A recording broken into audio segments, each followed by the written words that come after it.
in Kenya on Facebook, hashtag is the Power Drive. And on the Power Drive, we have a very special guest. He's called Chef Hemedi. He's a celebrated Kenyan all-round cuisine chef, professional personal chef, and known for his vibrant, mouth-watering creations. And God damn it, I have tasted his food, and ga is all I can say.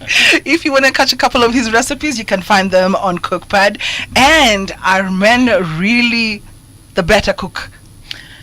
I will say yes, and I will say no, depending on the department of the kitchen. Probably, if I can ask you a question. Ask me a question. Move a bit closer to Do you like nyama choma? Yes, I do, of course. I'm a Kenyan. Where do you eat your nyama choma from? In a kibanda. Somewhere along Kileleshwa. Kileleshwa. Cool. Yes. Now, have you been served by a female chef? Kuchoma nyama? No, actually, it's men mostly. I think you've got your answer. Okay, so what are you trying to say? Because I don't follow. Maybe it was a woman. It was a woman who was roasting the meat. That's why the man came into. Nyama choma na choma yote hapo mbele. Inadepend ni wapi. Right. So now you're saying that msinitupie mawe. So you're saying, which I totally agree with you. Men are good when it comes to choma nyama choma. It's true. Oh, they're good at chomaring nyama choma. Yeah. Oh, that's why I said departmental. In the kitchen, there kuna kama 4 or 5 departments. There is pastry, there's butchery, there's entree, there's ya kukatakata mboga.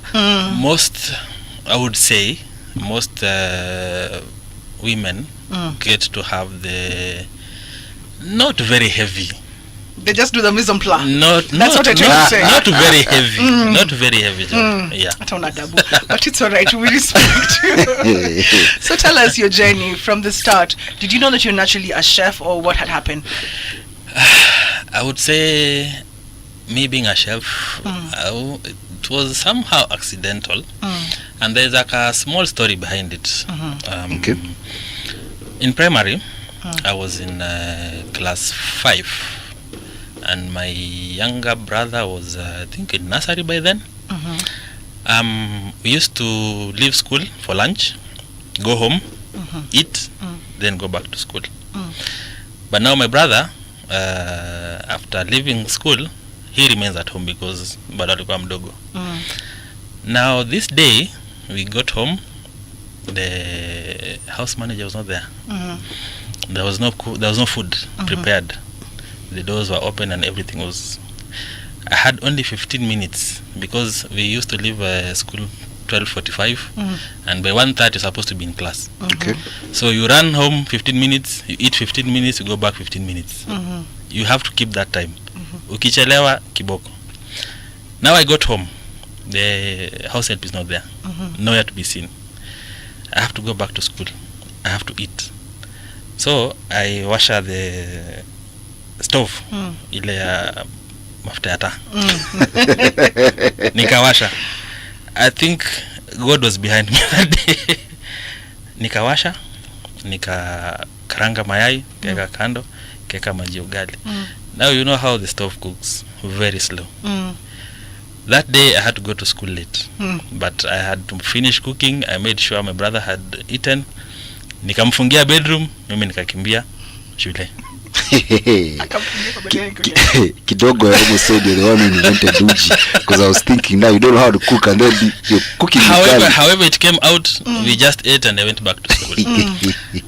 Come evening, I felt that pride that I did something. I cooked, actually. Now I was waiting for my mom to get home so that I can tell her the story of how I made food and everything. So we are seated. Actually, she had already made dinner. Now we were seated. I was telling her the story. How I came in, wash the stove. Wakelea maji, karanga mayai, katakata nyanya na nini. Now I'm talking to my mom. She's listening keenly, but I could see teardrops. Oh. Okay. Now I was wondering, did I do a mistake? Or what? Okay, I just finished my story. She wiped her tears. She gave me a hug, and that's it. She didn't say anything. The next day, when we came back from school, The house help was not Again. Okay. she was just. Now, my mom told me, from now henceforth, we are going to be us. Me, my dad, my brother, and I. We were assigned duties. Now, I loved the kitchen most because most of the time our mother's foods are always the best. Anywhere. Hata kama wanapika mashakura ndo hiyo tu tutakula. Now I got interest. That's where I got my interest. Even in school, when I got to upper primary, there was home science. I was among the best home science students because of cooking stuff, baking and doing everything, which I learned from home. Yeah. We used to, I started entrepreneurship mapema because I used to make cakes. I sell to my neighbors. I used to make these ice lollies. Yes. We also sell those things. So Mimi and food, I think, go together. Where there's a food, I'll be there. Okay. Yeah. So from my primary, I went to Kakamega High School, which also I had some stints with the administration because of cooking and such stuff. What kind of things are you talking about? What were you doing in school? Were you cooking in school in the dormitory? Of course. How? Allah? If you have been to a boarding school, Yes. especially a national school, you know how the food is. No. Can't relate. Or probably mulikuwa group of schools. Yeah. Okay. How is the food? Expound. Chakula ya boarding is more or less like boiled. Okay. Unaona? So they boil the mboga, karanga vitunguu kando, rushia juu, mafuta kidogo, koroga, then it's being served. So now what we used to do, we'll go back to school something called mkorogo. The fried onions with spices and such stuff. I would carry like 4 kgs of it. I would even actually there's a time my dad was even asking, why do you no longer take stuff, sugar, cocoa, you know, the things that people buy for going to school? Yeah. I would rather I carry even 5 kgs of onions. Ile umekoroga? Ile nimekoroga. Okay. Mshakaranga with spices and everything. Put them into small containers, weka ndani ya sanduku, go with it to school. Now we used to we had a coil, electric. In the dome. In the dome. Now this is when I was a senior, Form 3, Form 4. Because the dormitory I was in, ilikuwa ya gorofa. So the Form 3, Form 4s were on the upper floor. Now my cube was on the farthest end. So before somebody came from the entrance coming this side, we have already been alerted. So everything goes under the bed, inside the cupboard. But what about the smell? Yeah. That is actually what sold us out. I was almost saying ama ilikuwa tu bora chakula hivi. That is part of what was selling us out. But we knew how to go about it, because we'll go to the kitchen. We leave class at 3:30. I would rush to the kitchen, get my portion of skuma, how the boiled one. So by the time people are going to for games or doing their own stuff, mimi nilikuwa na karanga mboga huko juu. So when people are coming back, tayari shaiva, harufu ishatoka, dishes are open and such stuff. Those who were part of it, ilikuwa 10 bob. Give me 10 bob, I serve you food. Now the same 10 bob, I have to peleka jikoni from where I got the mboga, because I was being given a sufuria.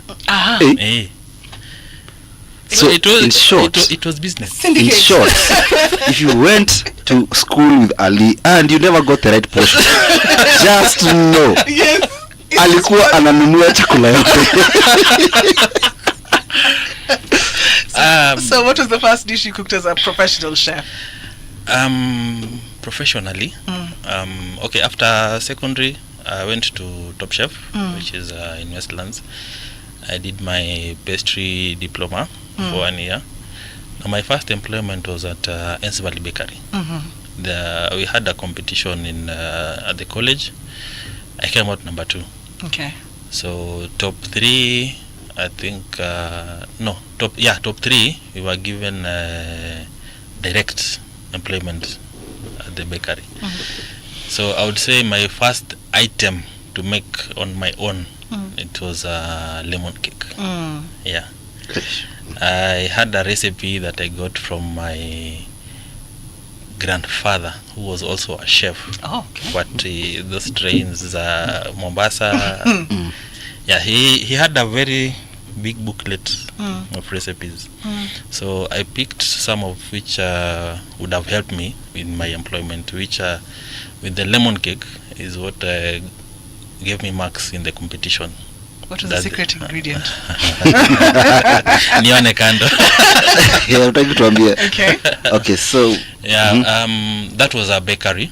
Oh. And after Enz Valley, I went to Serena Hotel. Actually, I did my internship at Nairobi Serena, but in employment, I went to Mombasa. Now, being in a hotel, you can be employed as a pastry cook, pastry commis, pastry chef or something, but it doesn't mean you are solely in that department.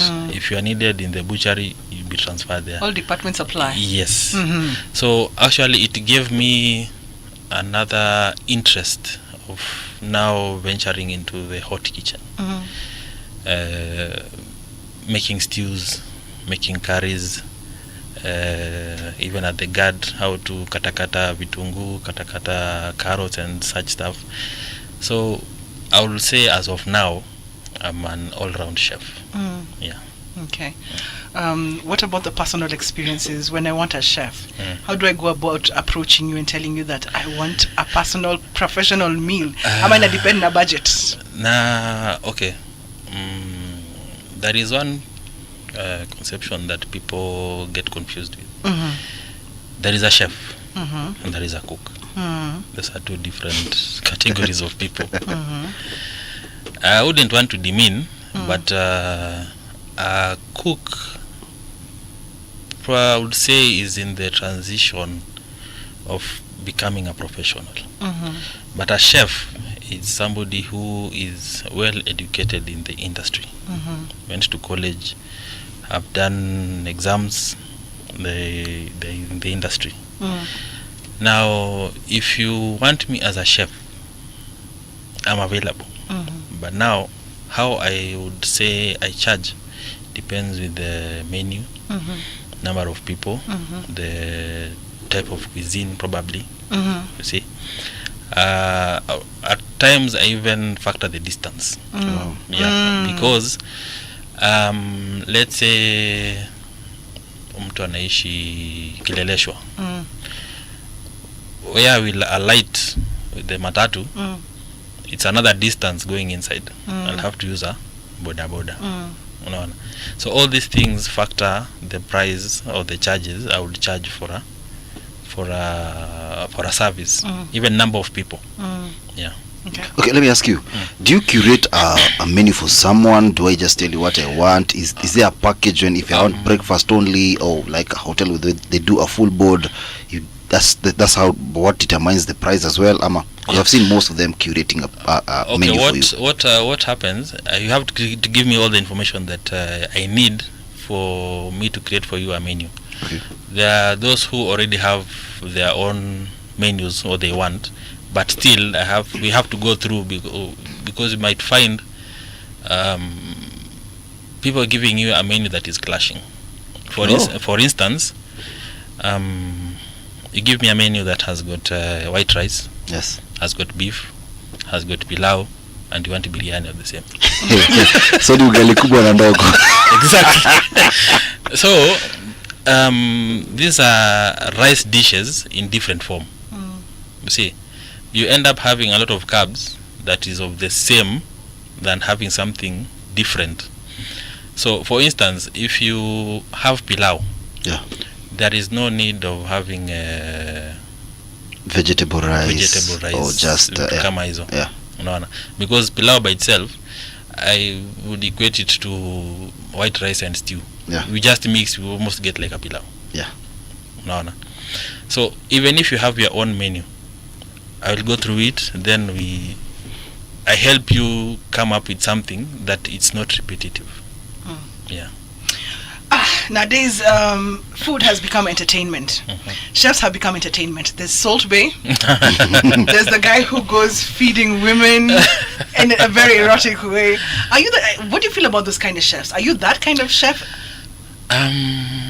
Usidanganye. I'm one very reserved. Yes. Very reserved chef. Actually, most people who know me personally would question the Chef Hemedi you see on social media. On social media, I'm very loud. Very, very loud. To a point, there is a time, actually, I think I was banned in a certain group. Yeah, because, you know, cooking is an art. I can have an original recipe, pilau, but I can also create something from the same mother recipe. It is allowed. You can do anything. You can add carrots, you can add minji, you can add mahindi, whatever you want. But let it be from the original. No. That's where my conflict is with most people. They would want to use a shortcut recipe in place of the original. You see, like let's say for instance, pilau is a very simple meal, even preparation, but it's very complex to people who don't know anything about pilau. You see, most people think that pilau, it is the dark brown color that people add soy sauce and some other stuff. No, it's not. A basic pilau recipe does not even have anything to do with soy sauce. Coloring. There's no color. There's not. It is the flavor. Yes. The flavor comes from majorly 3 ingredients: ginger, garlic, and onions. Yes. So, hizo kikaranga vizuri, you will have your pilau. And making sure the meat is brown. Making sure the meat first is soft. Cook the meat first for it to be soft, then add the other things. For uninitiated, umesahau furniture. Ile furniture mnaekanga. Actually, those recipes, those ingredients count. Black pepper, cardamom, cinnamon, and cloves. Yeah, true. They count in how your pilau will come out. Most people use the grounded ingredients or the grounded spices. Yeah. It is okay for those who feel like chewing the black pepper and the other stuff are somehow cumbersome in the mouth. You can use, but I would rather you use ground cinnamon, ground black pepper, ground cloves, even separately, not the already mixed one, because you don't know the ratios of which how the spices have been grounded. If you want to use the grounded, use them separately. Have the 4 separately. Okay. Don't buy the mixed the pilau masala korogwa na nini. People use it for shortcut and business basis, but the authentic, if you don't want the whole ones inside your pilau, you can use the ground, but separately. Okay. Yeah. So let me ask you, if your cooking style was a music genre, what would it be? Have you heard of sebene? Sebene. What? You nilijua mtaongelea. You learn something new every day. No, sebene is a mix of old Lingala and the new one. Okay. Yeah, so somehow like improvised rumba. Yes. They were babas with the papas inside there. Sebene. Finally, I'm a food. What's your guilty pleasure snack when nobody's watching you? Chocolate and ice cream. Melted or what? Chocolate and ice cream. Chocolate. Just normal dairy chocolate? I would specifically go with Cadbury's. Specifically. Oh, Jesus is Lord. Okay, let me. Okay, so okay. Kimati, come back. So, your biggest influences. like me as a DJ, I had my own people I looked up to before who motivated me to become what I am today. What are your biggest influences internationally and locally? Internationally, Chef Ramsey. I definitely. Chef Ramsey. Yeah. I would spend the whole 24 hours looking at this guy, watching at this guy. He has that know-how on each and everything in the kitchen. And growing up in the industry, he was actually, I would say, my role model. Okay. Locally, I have got a number. I would start with my director, Chef Felix from Top Chef. Okay. This guy was precise. Okay. If you are to put 5 grams of salt, it should be 5 grams of salt. Yes. If it was 100 grams of sugar, it should be 100 grams of sugar.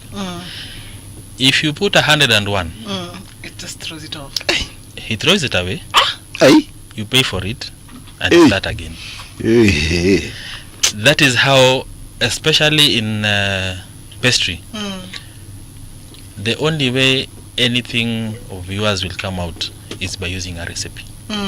Precise measurement, precise following the precise method of, let's say, mixing, the exact temperature of baking. Though there's different types of ovens, they have different types of levels of heat and such stuff, but it has to be something standard for anything that you are making to come out. So the precision on from the weighing of ingredients to the mixing to baking to the finishing and plating and such stuff, Felix is still somebody who will not compromise on anything. I followed his footsteps.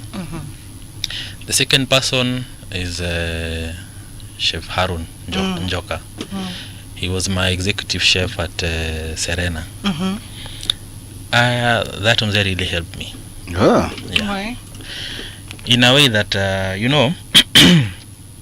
right now, chefs who are coming from colleges and universities and such stuff are having an easy time. Back in our days, we used to, it was like there was a age group distance, I would say, between the young Turks and the old guards. Now most of the old guards are the ones who are on the managerial level. When you anajua 2 plus 2 is 4. If you tell him 3 plus 1 is also 4, you are going to fight. Yeah. You see? So Chef Njoka was very easygoing so long as you follow instructions. There's a day I was supposed to make fruitcake at the pastry. Now the chef that I was with, we didn't want to mention names. Please don't. What happened? He was supposed to show me how they do the mixing. Each establishment have got their own recipes that they use, standard recipes for the hotel. You can have your own or get from anywhere, but the hotel has their own standard recipes. So whoever is making or mixing, the item has to come out the same. Now there is a mixing process. You weigh. Hiyo kupima atakwambia, okay, this is the recipe, go and weigh. I don't know if he used to alter the recipes or something, or probably the ingredient that he did not include. When somebody else makes, it doesn't come out. It's only him who makes and it comes out. But let's be honest, Papa. You have to take So the glory. after weighing, there's the mixing process. You start with the sugar and margarine, then the eggs, then the flour, then the other stuff come in. When it comes to the mixing process, he sends you to the workshop. Go and bring me something, which he knows you're going to stay there for like a minute or two. When you come back, he has already mixed. Now what I did, the other day we were making cheesecake. I took my phone, hid it on the files, and it was recording. He did not know. Now it recorded, I was sent to the parlor, bring cream na nini. Yes, chef. Kila mahali unazunguka. By the time I was coming back, the mixture was ready. Lucky enough, I had recorded everything. So I went and told my chef, I'm having a hard time with this guy, and this is how it is. Akaniambia, okay, I'll take care of it. Chef Njoka was a very wise person. The following morning he came in. He used to call me Hemedi. Hemedi, make for me a small portion of cheesecake. Now this other guy I knew, I'm going to blunder because I don't know how he mixes. Kawambia sawa. By evening you're going to have it because it's something that you have to bake in a very low temperature. It evers, make a fridge, it sets, then you go to serve. I went to the changing room, sat down and watched the video, angalia, noted each and everything that this guy did. I went back and they made exactly the same thing. He was even shocked. My secret is out. How did it come out? So when what was the missing ingredient then? Wait, after you watched the video, what was it that he was putting? There is the gelatin. Yes. There was a different measure. You see, for it to set well. Yeah, when somebody else would make, it would when you follow that recipe that was there, the cheesecake would come out somehow rubbery because the gelatin was more than required. Now he used to reduce. You see, that's how I came to know the cheesecake, the cold cheesecake that he usually makes. He usually reduces, then increases the cream. Sabotage in the office. Let's take a short break. We'll be right back. This is Radio Generation. What it doing? Putting back the